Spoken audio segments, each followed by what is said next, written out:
나이다. 아멘. 우리는 출애굽기 말씀을 통해서 약속을 통해 역사를 주관하시며 또 그 역사를 섭리하시는 하나님의 그 놀라우신 능력을 함께 체험하고 있습니다. 하나님의 역사는 그 누구도 대항할 수 없습니다. 그 어떤 악의 세력이라 할지라도 하나님의 역사를 거스르며 대항할 수 없습니다. 도리어 하나님은 악의 세력들이 스스로 그 꾀에 넘어지며 도리어 그것을 통해서 하나님의 역사를 이루시는 이 아이러니를 만들어 내시는 위대한 분이심을 우리는 살펴보았습니다. 지난주 말씀을 통해서 바로 왕이 히브리 민족을 약화시키고 그들의 성장을 억제하기 위해서 아들들을 모두 죽이는 그런 잔인한 정책을 썼지만 하나님께서는 도리어 그 바로의 잔인함을 무너뜨리시고 그리고 그 가운데서 모세라는 하나님의 지도자를 준비시키는 그러한 아이러니를 우리는 살펴보았습니다. 이 하나님의 역사에는 언제나 하나님의 사람이 있습니다. 하나님의 뜻을 깨닫고 그 뜻을 행하는 사람을 통해서 하나님은 역사를 주관하고 있습니다. 그러나 하나님의 사람이 그 하나님의 뜻을 깨달았다 할지라도 모든 것이 다 해결된 것은 아닙니다. 성경의 많은 역사의 경우들을 보면 하나님의 사람들이 하나님의 뜻을 올바로 깨달았지만 그 뜻을 하나님의 때에 하나님의 방법으로 행하지 않을 때는 그 하나님의 사람들 역시 실패와 절망을 경험하게 된다는 것이죠. 하나님의 역사가 이루어질 때는 언제나 이 세 가지 요소가 삼위일체를 이룹니다. 첫째는 하나님의 뜻, 두 번째는 하나님의 때, 세 번째는 하나님의 방법. 하나님의 뜻을 깨닫는 것만으로는 충분하지 않습니다. 하나님의 뜻을 깨달았다 할지라도 그 뜻이 이루어지는 과정에 있어서 하나님의 때에 하나님의 방법으로 이루어지도록 우리는 때로 기다려야 하고 나의 방법을 내려놓아야 하는 것입니다. 그런데 때로 믿음의 사람들 또 하나님의 사람일지라도 하나님의 뜻은 분명하게 깨달았지만 그 계획은 마음속에 품고 순종했지만 그 때와 방법을 하나님께 초점을 맞추지 못할 때 우리는 때로 실패와 절망을 경험하게 됩니다. 오늘 우리가 함께 읽은 이 출애굽기 2장 후반부에 나오는 모세의 실패가 바로 정확하게 그러한 예입니다. 모세는 어느 날 자기의 민족을 돌아보기 위해 나갔다가 히브리 민족이 애국 관원에 의해서 매맞는 것을 보고 그의 분노가 일어나서 그 히브리 민족을 괴롭힌 이집트 관원을 때려 죽이는 살인을 저지르게 됩니다. 그로 인해서 그는 애굽의 왕자 바로의 손자라는 그 신분을 잃어버리고 미디안 광야로 도망하는 도망자의 신분으로 변화되는 그런 사건을 겪게 됩니다. 모세의 인생에 있어서 있었던 가장 중요한 변화 중에 하나죠. 모세 인생은 120세의 인생이 정확하게 3등분이 됩니다. 그가 110세까지 살았는데 40년 단위로 그의 인생은 세 기간으로 구분이 되죠. 첫 번째 40세까지 인생은 그는 왕궁에서 왕자의 신분으로 애굽의 모든 혜택을 받으며 그는 자라났습니다. 모든 것을 할 수 있었던 권력, 부귀, 영화를 누릴 수 있었던 최고의 교육, 최고의 환경에서 자랐던 시대, 그야말로 모든 것을 할 수 있던 그런 시대였죠. 40세부터 80세까지 그는 미디안 광야에서 양치기로, 목자로 모든 사람들에게 잊혀진 애굽에서의 모든 문화는 다 사라지고 그는 미디안 광야에서 홀로 외롭게 양을 치며 사는 40년의 삶을 살게 됩니다. 80세 때 하나님께서 그를 이스라엘의 지도자로 부르셨을 때 그는 80세부터 120세까지 이스라엘 민족을 애굽으로부터 가나안으로 인도하는 지도자로서 40년을 쓰임받게 됩니다. 그럼 오늘 있었던 사건은 그의 나이 40세에 그가 왕자의 신분에서 목자로, 도망자로 변화되는 이 급격한 변화가 일어나는 그러한 그의 인생의 가장 중요한 터닝 포인트가 되는 그런 사건이었던 것입니다. 오늘 본문의 이야기는 그가 40세 때 되었던 때의 일입니다. 그가 갈대상자를 통해서 바로의 공주의 그 긍휼을 입어서 하나님께서 바로의 공주를 통해서 그를 물에서 건져내시고 또 그를 양육해 주셨습니다. 그가 어떠한 삶을 살며 자라났는지는 성경에 구체적으로 알려져 있지 않습니다. 우리는 한 주간이 지났지만 모세 인생은 40년이 벌써 지났네요. 40세 동안 그가 어떻게 지냈는지 많은 정보는 없어요. 딱 한 구절, 그가 어떻게 자라났는지를 설명한 구절이 사도행전 7장 22절 스데반 집사님의 설교에 나옵니다. 우리 같이 한번 읽어볼까요? 시작. 모세는 이집트 사람들이 가진 모든 지혜를 배웠고 그의 말과 행동에 큰 능력이 나타났습니다.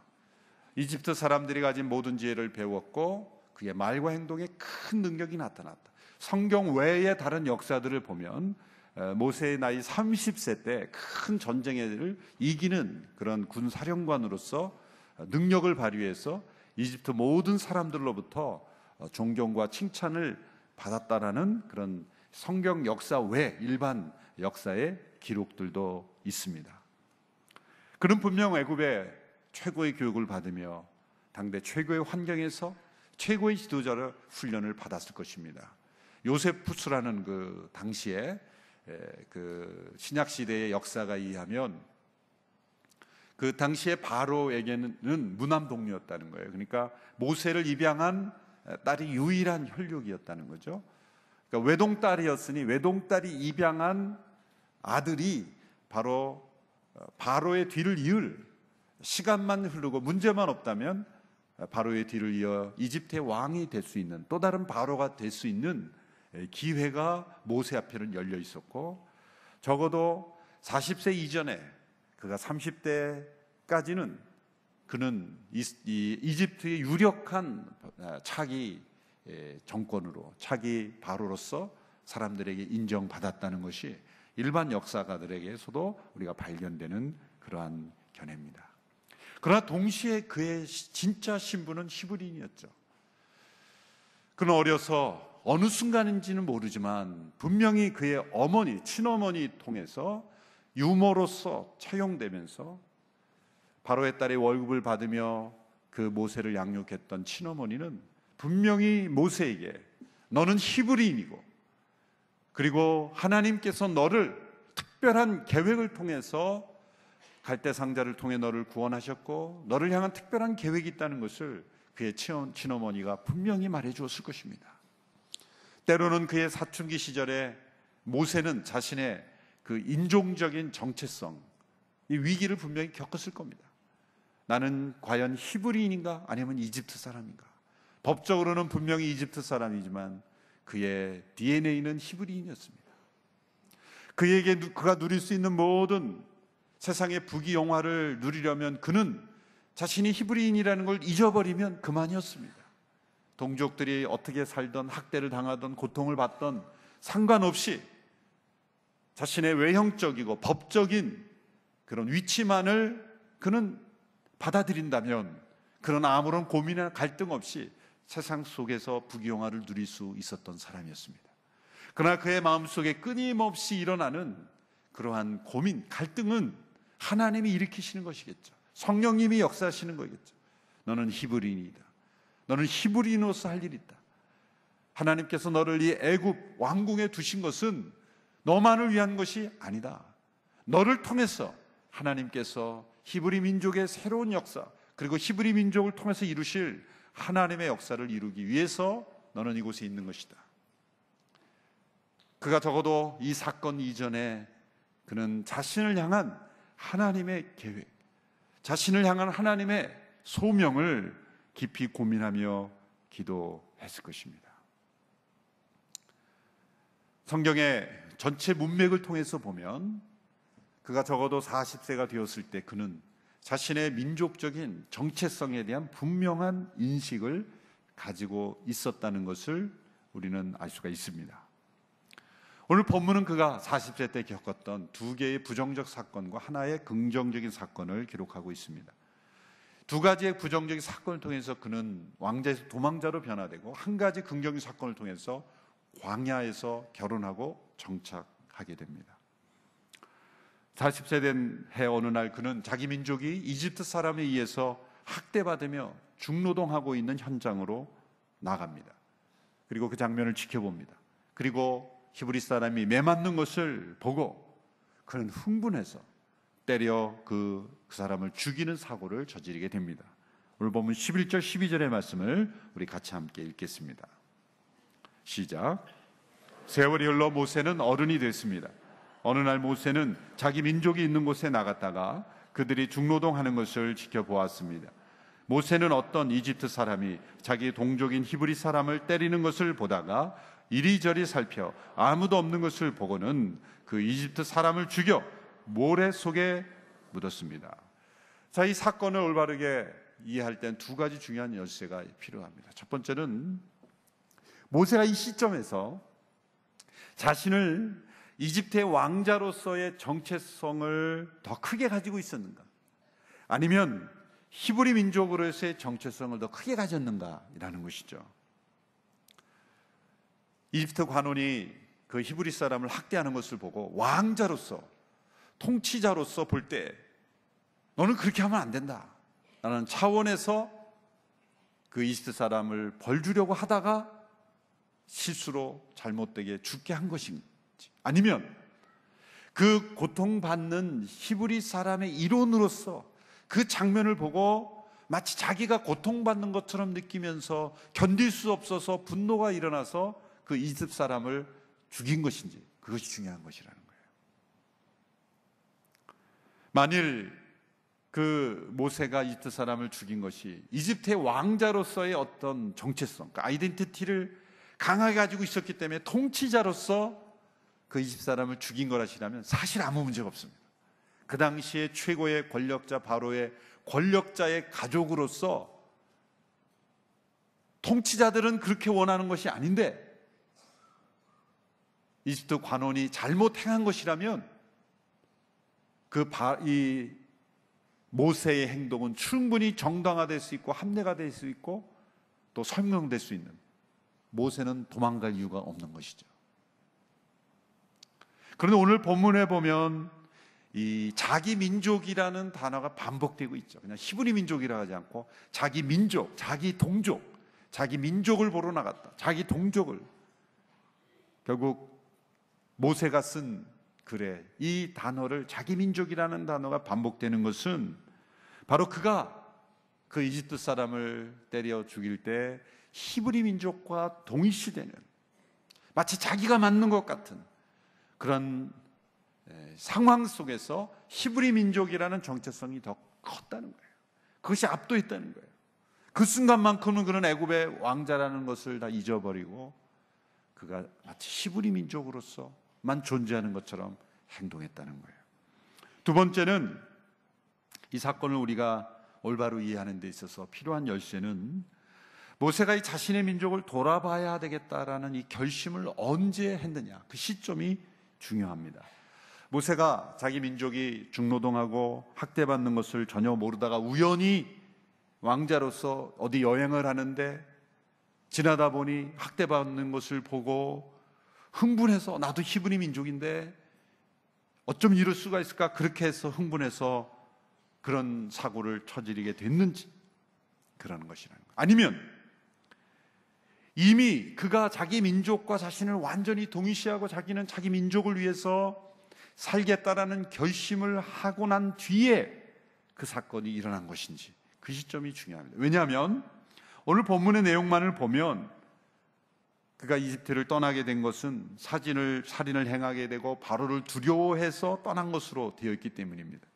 그런데 히브리서 11장 24절에 보면 그가 이집트를 떠난 것은 믿음으로 자기의 신분을 거부하고 떠난 것으로 그렇게 설명합니다. 히브리서 11장 24절, 25절의 말씀입니다. 우리 같이 한번 읽어볼까요?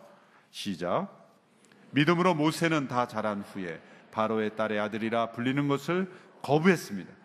그는 잠시 죄의 쾌락을 즐기는 것보다 오히려 하나님의 백성과 함께 고난받기를 더 좋아했습니다. 자, 그러므로 이 히브리서 11장에 보면 그가 이집트를 떠난 것은 믿음으로 그가 바로의 딸의 아들이라 불리는 것을 거부했기 때문에 떠난 것으로 설명하는데, 오늘 사건만을 보면 그가 사고를 치고 도망한 게 되는 거예요. 그러면 중요한 것은 뭐냐면 히브리서 11장에 그가 믿음으로 모세가 바로의 공주의 딸이라 불리는 것을 거부한 시점이 언제냐라는 것이죠. 그가 계속 왕자로 머무르기를 원했는데 사고를 쳐서 어쩔 수 없이 왕자의 신분을 버리게 된 것인가? 그렇다고 한다면 이 히브리 11장이 틀린 게 되는 거예요. 그렇죠? 믿음으로 내려놓은 게 아니라 사고 쳐서 어쩔 수 없이 내려놓은 게 된 거가 되니까. 그렇죠? 이 두 구절은 서로 하나 될 수 있겠습니까? 하나 돼야죠. 그렇다면 이 출애굽기 2장에 나오는 사건이 어떻게 해석되는 겁니까? 그는 믿음으로 40세의 이 사건 이전에 어떤 믿음의 결단을 한 겁니다. 자신의 이후의 모든 40세 이후의 인생이 내가 바로의 공주의 아들로서 장차 나의 미래에는 바로 왕의 쥐가 놓여져 있고 부귀영화를 누릴 수 있고 엄청난 권력을 누릴 수 있는 미래가 보장된 그러한 삶이 놓여 있다 할지라도 나는 그것을 내려놓겠다. 믿음의 결단이 먼저 앞선 거예요. 그리고 나서 이 사건이 일어난 겁니다. 그 근거가 오늘 본문에 보면 몇 가지 뒷받침하는 단어들이 나옵니다. 11절에 보면 이렇게 돼 있어요. 어느 날 모세는 자기 민족이 있는 곳에 나갔다가 라고 할 때 그냥 여행한 것이 아니에요. 이 단어의 분명한 의미는 뭐냐면 어떤 목적과 계획과 의도를 가지고 나간 겁니다. 그냥 다른 목적이 있어서 가다가 길 가던 중에 우연히 본 게 아니라, 창문 밖으로 그냥 우연히 보게 된 게 아니라 그 현장을 보기 위해서 어떤 계획을 가지고 나간 겁니다. 어떤 의도? 그것은 자기 민족을 위해서 내가 살기로 결단한 어떤 믿음의 결단이 이 사건 이전에 모세의 삶에는 있었던 거예요. 나는 앞으로 애굽의 왕자의 신분을 내려놓겠다. 나에게 주어진 모든 부귀영화를 나는 내려놓겠다. 그리고 나는 하나님께서 나를 향해서 가지고 계신 계획을 위해서 살겠다. 그리고 이 민족을 위해 살겠다. 라고 하는 그 믿음의 결단이 이 사건 이전에 있었다고 봐야 되는 거예요. 또 여기 보면 보다라는 단어도 반복되는데, 그들이 중노동하는 것을 지켜보았습니다. 또 자기 동족이 히브리 사람을 때리는 걸 보다가, 이 보다라는 단어도 그냥 보다가 아니에요. 영어도 C가 있고 뭐 룩게 더 깊은 관심을 가지고 보는 단어, 여러 단어들이 있잖아요. 히브리어도 마찬가지. 이것은 뭡니까? 어떤 강렬한 관심을 가지고 관찰하고 깊은 의식을 가지고 지금 지켜보는 거예요. 그 현장을 보기 위해서 갔고 그 현장에서 모든 것을 잘 살피고 있었다. 이것은 모세가 그 현장에 나가기 이전에 어떤 믿음의 결단을 히브리서 11장에서 말씀하고 있는, 바로의 딸이라 불리는 것을 거부하고 하나님의 백성들과 함께 고난 받기를 이미 결단하는 그런 믿음의 결단 이후에 이런 사건이 일어난 것이죠. 그렇다고 한다면 히브리서도 맞고 출애굽기도 맞는 말씀이에요. 또 다른 근거가 뭡니까? 모세가 이 일이 일어난 이후에 바로가 그 사실을 한 이후에 모세를 죽이려고 했죠. 만일 모세와 바로가 좋은 관계에 있었다면 모세를 죽이려 했겠습니까? 물론 오늘 이 시대에는 만일 통치자의 가족이랄지라도 사람을 죽였다 그러면 당연히 처벌받아야죠. 그 당시에는 바로가 곧 법이었고, 바로의 말 한마디면 수많은 사람들이 그 피라밋을 지으면서 얼마나 많이 죽었겠습니까? 수많은 사람들이 그 무덤을 만들기 위해서 엄청난 사람들을 죽인, 그것이 얼마든지 정당화될 수 있는 그런 시대에 자신의 왕자가 관원을 한 사람 죽였다 그래서 그 왕자를 죽이는 시대는 아니라는 거예요. 이것은 그 이전에, 이 사건 이전에 바로와 어떤 불편한 관계가 있었을 가능성이 높은 거예요. 이미 이 모세가 이집트의 왕자로서의 자신의 신분을 거절하는 어떤 또 다른 사건들이 있었을 것입니다. 이게 클라이막스예요. 바로는 때로는 용납하다 더 이상은 용납할 수 없다라고 하는 그러한 생각에서 모세를 죽이려 한 것이죠. 한순간에 모세가 애굽의 관원을 죽였다 그래서 죽이는 그런 관계는 아니었을 겁니다.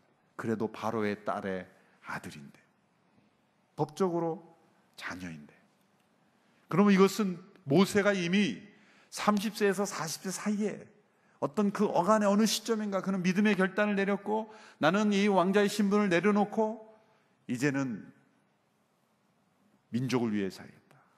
하나님께서 나를 사용하신 나는 나 자신을 내어드리겠다. 그런 의식을 가지던 차에 그 현장에서 이 사건이 일어난 것입니다. 그렇다면 그가 그런 믿음의 결단이 있었기 때문에 그가 애굽의 관원을 쳐 죽인 것은 옳은 일입니까? 그것은 아니라는 거예요. 오늘 본문이 우리에게 전해주고자 하는 것은 그 믿음의 결단은 옳은 것이지만, 그는 분명 하나님께서 자신을 통해 일하실 것이라는 것은 깨달았지만, 거기까지는 올바른 것이지만 그 다음부터 일어난 일은 모세의 실패라는 거예요. 모세가 자신의 동족의 구원을 위해 자신의 기득권을 내려놓는 결단을 하게 된 것은 올바른 믿음이었습니다. 그렇다고 해서 그가 어느 때에 어떤 방법을 사용할지라도 다 옳은 것이라고는 하나님이 인정하지 않으시는 거예요. 하나님의 뜻을 깨달았지만 우리는 하나님의 뜻을 하나님의 때에 하나님의 방법으로 행하는 데까지 나가야 진정한 믿음의 성숙이라는 거죠. 이 모세가 오늘 본문에 과도하게 반응해서 살인을 했죠. 그러나 그것은 감정적 충동만이 아닙니다. 그가 감정적으로 욱해서 사람을 죽였다. 그의 이면에 보면 그 민족적 동질감에서 나오는 어떤 지도자 의식이 숨어 있었다는 것을 알 수가 있습니다. 사도행전 7장 23절에서 25절 이 스테반 집사님의 설교를 통해 다시 한번 해석하겠습니다. 23절부터 25절 말씀 우리 같이 함께 읽겠습니다. 시작. 모세가 40살이 되자 자기 동족 이스라엘 백성들을 돌봐야겠다는 결심을 하게 됐습니다. 모세는 자기 백성들 가운데 한 사람이 이집트 사람에게 학대당하는 것을 보고 그 편을 들러갔다가 그 이집트 사람을 쳐 죽이고 원수를 갚아주었습니다. 모세는 자기 동족만큼은 하나님께서 자기를 통해 그들을 구원해내실 것을 깨닫고 있으리라 생각했지만 실제로 그들은 깨닫지 못했습니다. 25절이 중요합니다. 자, 보십시오. 제가 다시 읽습니다. 모세는 자기 동족만큼은 하나님께서 자기를 통해 그들을 구원해내실 것을 깨닫고 있으리라 기대했지만 그들은 깨닫지 못했다. 이게 무슨 말입니까? 모세의 의식 속에는 하나님의 자신을 통해 이스라엘 민족을 구원하실 것을 이 시점에는 그렇게 믿고 있었다는 거예요. 이거 하나님이 나를 사용하실 것이구나. 나를 애굽의 왕 중에서 40세까지 자라게 하신 것은 분명 하나님께서 나를 지도자로 그리고 나를 사용하시기 위한 것이구나라는 것을 깨달았고 인정했다는 거예요. 그럼 누가 힌트를 줬을까요? 어머니가 줬을 거예요. 어머니가. 하나님 보시기에 특별한 계획이 있었다는 것을 가르쳐 주고 그것을 성인이 되어 그가 깨닫고 스스로 받아들이게 되었다. 그러니까 그의 마음속에 이면에는 하나님께서 나를 통해 일하실 거라, 어떤 모습을 통해 일하실 거라는 어떤 믿음이 있었고 그런 의식이 있었어요. 그런데 문제는 뭐냐면 아무도 백성들이 그걸 인정하는 사람도 없고 깨닫는 사람이 없었다는 거예요. 그러던 차에 그는 어느 한 사건에서 억울하게 학대당하는 히브리 사람을 보고 그의 편을 들어서 같이 싸워주다가 죽이게 된 거예요. 그는 분명 정의감으로 행동했어요. 그렇지만 그 정의감으로 행동하면서 정의를 깨트린 거예요. 그는 용기 있게 나섰습니다. 그러나 그 용기로 그는 하나님의 방법과 때를 벗어난 성급한 행동을 한 거예요. 하나님께서 자신을 통해 일하실 것을 믿은 것은 올바른 믿음이지만 그 손을 언제 내밀어 하나님께 드려야 할지는 묻지 않고 행동했기 때문에 그는 실패한 겁니다. 하나님께서 자신을 구원자로 부르셨다는 것은 깨달았지만 스스로 구원자가 되려고 했을 때 그는 구원자가 아니라 도망자가 될 수밖에 없었던 거예요. 하나님의 뜻은 언제나 하나님의 때에 하나님의 방법으로 이루어져야 하나님의 역사가 일어나는 것입니다. 아무리 그것이 하나님의 뜻이고 정의이고 하나님이 기뻐하신 일이고 하나님이 원하시는 일을 할지라도 나의 때에 나의 방법으로 행하려 할 때는 우리는 실패하게 됩니다. 하나님의 뜻은 하나님의 때에 하나님의 방법으로 이루어져야 하는 것입니다. 왜냐하면 하나님께서 모세를 육적인 지도자로 부르신 것이 아니, 단지 육적인 민족의 지도자로 부르신 것이 아니기 때문이에요. 육적인 지도자들은 때로 옳지 않은 방법을 하고 역사를 정당하고 그렇게도 걸어갑니다. 그 하나님 나라의 백성의 지도자는 하나님의 뜻을 하나님의 때 하나님의 방법으로 행해야 하나님이 인정하시는 거예요. 이 모세의 두려움을 보십시오. 우리가 하나님보다 앞서 행할 때, 하나님의 때가 아닌 다른 때에 하나님의 방법이 아닌 방법을 하게 되면 우리 마음속에 두려움이 오게 되는 거예요. 모세의 모습을 보면 12절에 보면 이렇게 되죠. 이리저리 살펴 아무도 없는 것을 보고는. 여러분, 하나님의 때 하나님의 방법으로 행하는 사람은 이리저리 사람 눈치 안 봅니다. 자꾸 우리가 이리저리 사람 눈치 보는 것은 하나님의 뜻이 아닌 것을 행할 때가 있고, 또 하나님의 때가 아닌 때 행하는 것이고, 하나님의 방법이 아닌 방법으로 행하기 때문에 자꾸 사람 눈치를 보는 것이죠. 그래서 그는 바로를 두려워하여 도망하게 되었습니다. 그 행동이 만일 하나님의 때에 하나님의 방법이요 하나님의 뜻이었다면 그는 두려워할 이유가 없죠. 그 순간부터 그는 바로를 맞설 수 있었던 겁니다. 그러나 하나님은 그 순간 바로를 맞서는 것이 하나님의 방법이 아니었다는 거예요. 그러므로 그는 두려워했고 그는 도망하게 되었습니다. 그러나 하나님께서는 그의 실패에 내버려 주지 않으셨죠. 두 번째 이야기를 보면 그 모세가 스스로 지도자 의식을 가지고 있었다는 것이 뚜렷이 나타나죠. 그 다음날 또 나가봤을 때 히브리 민족끼리서 싸우잖아요. 모세가 간섭을 합니다. 왜 동족끼리 치고받고 싸우는 거냐? 그럴 때 히브리 사람이 이렇게 말했죠. 누가 너를 우리의 재판장이요 통치자로 세웠느냐? 받아들이지 않은 거예요. 모세는 그 백성들을 어떻게든 이끌어 보려고 그 백성들 편에서 일해 보려고 했지만 그들은 모세를 이집트의 왕자로 보았지 우리 민족의 지도자로 보지 않았다는 거예요. 백성들이 그를 거부한 겁니다. 그러나 모세가 왜 개입했겠습니까? 그는 자기를 하나님께서 나를 통해 일하실 거라는 믿음이 있었기 때문에 나선 거예요. 그러나 그것 또한 실패한 것입니다. 계속해서 말씀하는 게 뭡니까? 하나님의 뜻은 하나님의 때 하나님의 방법으로 이루어지지 않으면 백성들로부터 사람들로부터도 그 권위를 인정받지 못한다는 거예요. 그는 결국 광야로 도망하게 됩니다. 그러나 그의 실패가 하나님의 실패는 아니죠. 그는 절망했지만 그것이 하나님의 역사의 종말은 아닙니다. 동족들이 그를 지도자로 인정하지 않았지만 하나님이 그를 지도자로 인정하지 않은 것은 아닙니다. 분명히 이것은 믿음 없는 자의 실패가 아니라 믿음의 결단을 한 사람의 실패입니다. 우리가 믿음의 결단을 했다 그래서 만사형통은 아닙니다. 믿음의 결단 이후에 한 걸음 한 걸음이 하나님의 때에 하나님의 방법으로 행해야 거기 열매가 나타나고 하나님의 역사가 나타나는 것입니다. 이것은 일시적인 절망일 뿐이에요. 하나님을 등진 자의 실패가 아니라 하나님을 향해 나아가고 있는 자의 실패인 거예요. 그러므로 하나님은 이 실패를 통해서도 새로운 역사를 이루어 가십니다. 40년간 그를 광야에서 지도자로 준비시켰죠. 어쩌면 애굽의 40년보다도 광야의 40년이 모세가 지도자로 쓰임받는 데 있어서는 더 중요한 준비였을 것입니다. 광야로 들어가서 오늘 10번째 이야기가 마지막에 나오죠. 이야기는 정말 아름다운 러브스토리와 같은 이야기예요. 절망에 빠져 도망했던 모세가 피곤에 지쳐서 한 우물가에서 그의 아내가 될 여인을 만나죠. 모세가 지쳐서 우물가에 있는데 그 미디안에 있는 양치기들이, 그 유목민들이 우물에 물을 뜨고 있는 여인들을 괴롭히는 거예요. 모세는 불의를 보고 참지 못합니다. 그가 애굽에서 닦았던 그 싸움의 실력, 그 애굽의 관원을 쳐 죽일 수 있었던 엄청난 그런 남자다운 용맹스러움을 가지고 연약한 여인들을 보호해주고 그들과 싸워서 그들을 물리쳐 주죠. 그 여인들의 아버지가 깜짝 놀라서 이런 사람이 있단 말이냐, 데려와보라. 그러면서 그 딸들 중에 십보라라고 하는 여인을 모세에게 안내려 주죠. 예, 아름다운 러브스토리. 하지만 이것만 우리에게 전해주는 것이 아니라 왜 이야기를 해놨습니까? 모세가 그 광야에 정착하게 된 과정의 계기가 뭐예요? 불의를 보고 참지 못하는 거예요. 히브리 민족이 학대받는 것을 보고 참지 못했던 그가 하나님의 소명을 받았어요.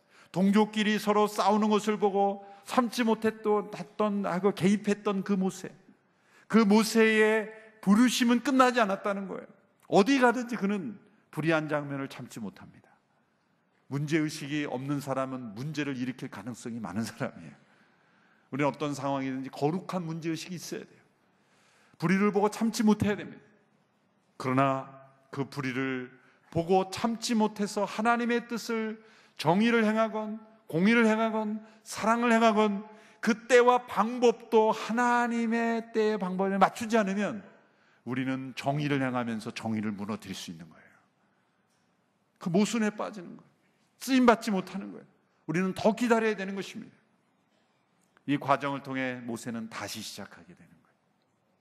하나님의 그의 마음을 받으시고 그를 사용하시고 주목하시고 광야에서 한 가정을 이루게 하십니다.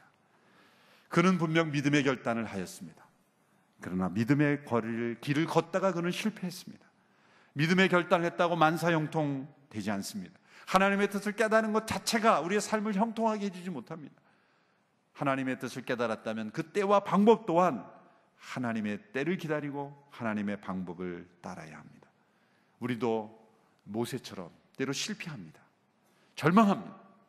나는 분명 하나님의 뜻인 줄 알았는데 그 역사가 나타나지 않는 이유, 우리가 더 기다리고 또 하나님의 방법을 따라야 한다는 신호인 것입니다. 그러나 하나님은 우리를 버리지 않으십니다. 왜? 우리가 믿음의 결단 위에 서 있다면 하나님 우리의 실패를 통해서도 더 위대한 하나님의 역사를 이루실 줄로 믿습니다. 우리가 믿음 위에서 걸어가고 있다면 때로 우리가 실패하고 절망할 수 있는 상황을 경험하지만 하나님은 절대로 우리를 버리지 않으십니다. 우리의 실패를 넘어서 하나님은 위대한 하나님의 길을 열어가실 것이기 때문입니다. 이 모세의 실패를 통해 우리를 격려하시고 또 우리의 실패 속에 하나님의 위대한 섭리가 있을 수 있다는 것, 그걸 믿음으로 내다보면서 계속해서 믿음의 길을 걸어가는 우리 모두가 되기를 축원합니다. 기도하겠습니다. 하나님 앞에 믿음의 결단을 한 모세의 실패를 보았습니다.